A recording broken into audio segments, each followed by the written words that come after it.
So for our final item, and we are just so lucky to have our wonderful councilwoman, Seaman, from Ward 2. What have you got for us? Well, one of the most important things in my family is serving. And it's a selfless thing to serve our countries. And so today, I want to honor Brigadier General Troy E. Armstrong. Will you come up, please?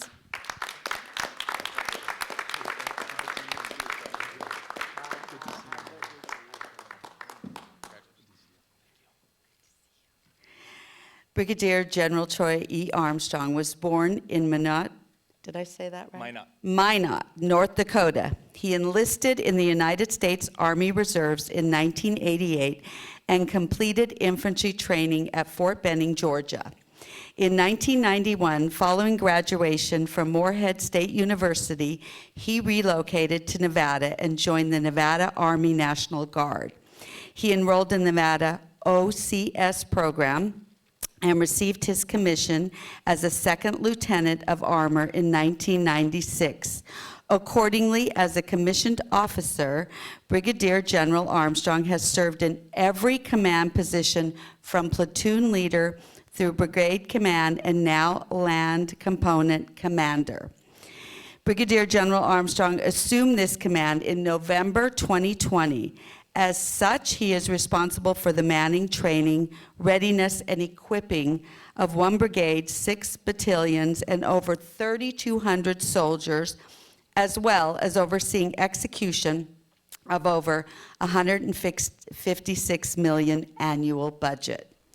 His awards and decorations include the Legion of Merit, Bronze Star Medal, the Meritorious Service Medal, the Army Commendation Medal, the Army Achievement Medal, the Combat Action Badge, the Joint Meritorious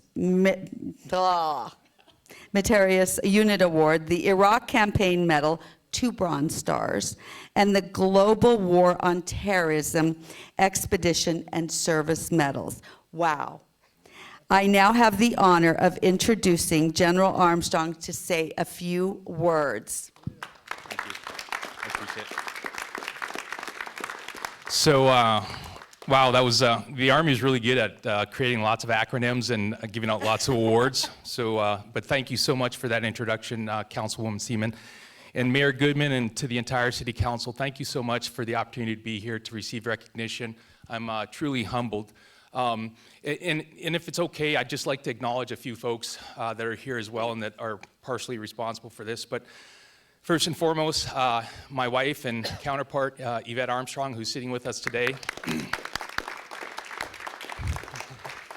She stood by me for the last 29 years, went through 4 deployments and many other things that I've done with the military. And it's truly our families that help us serve. It's their support that allows us to be strong, whether in the National Guard, the Reserves, or the active duty. So thank you to my wife, Yvette, and really to all of our family members and the family members of those service members out there serving so proudly every day. I'd also like to acknowledge my employer real quick, Clark County, Nevada, who again has supported me through the last 30 years now as I get ready to retire in September. And along with our family members, it's really our employers for National Guard and Reservists that strong support from employers really helps us to be able to continue serving. And so I want to thank all the employers out there for our National Guard and Reserve forces. What you do actually really truly does help support our nation's defense. So thank you to all our employers. A couple more folks and then I'll get into the last few comments. I want to recognize 2 gentlemen here in the front seat. Leonard Yonek, the president of our Military Officers Association here, and retired Naval Reservist officer. Thank you, Leonard, for being here. And then Bob Maxwell.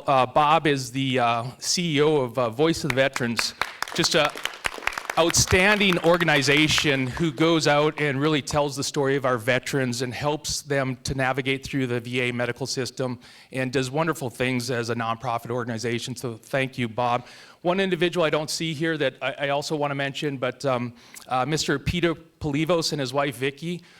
Peter also serves as the chairman of the board for Voice of the Veterans, just an incredible individual.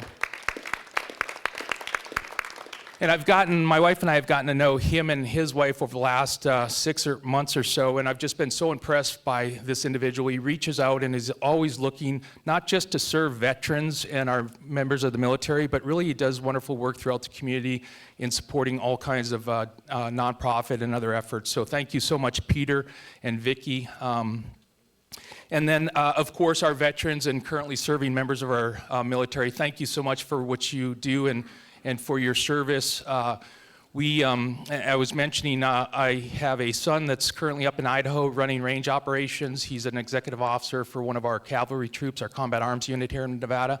I've got a son and a daughter-in-law in the Navy in Yasuka, Japan.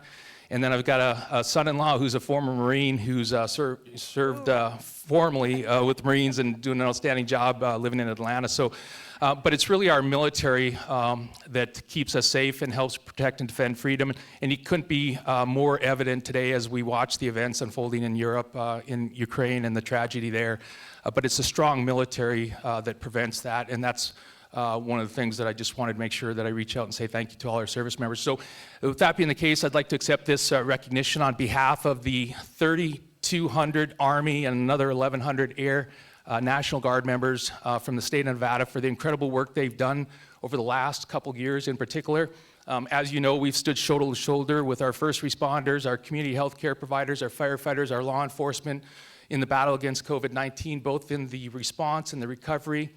Together, we, along with our National Guard, has helped to run and manage the testing and vaccination sites, sanitizing nursing homes, delivering PP and food, and they've done all that and continued to do the other missions, including search and rescue operations, battling fires against multiple western states. And I mention that because it's important to know that your Guard is always ready and always there.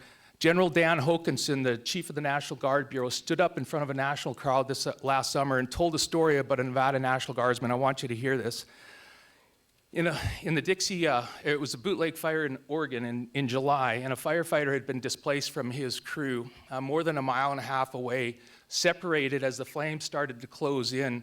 And as he started to realize the dire situation he was in and start to contemplate the end of his existence, maybe never to see his family again, a rescue call had went out.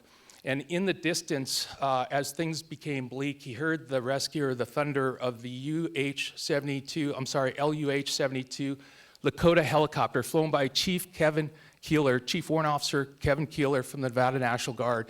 Kevin received the call that day. He was on duty, and he went into action. He helped to identify and locate that displaced firefighter and make sure that he was rescued and able to return to his family.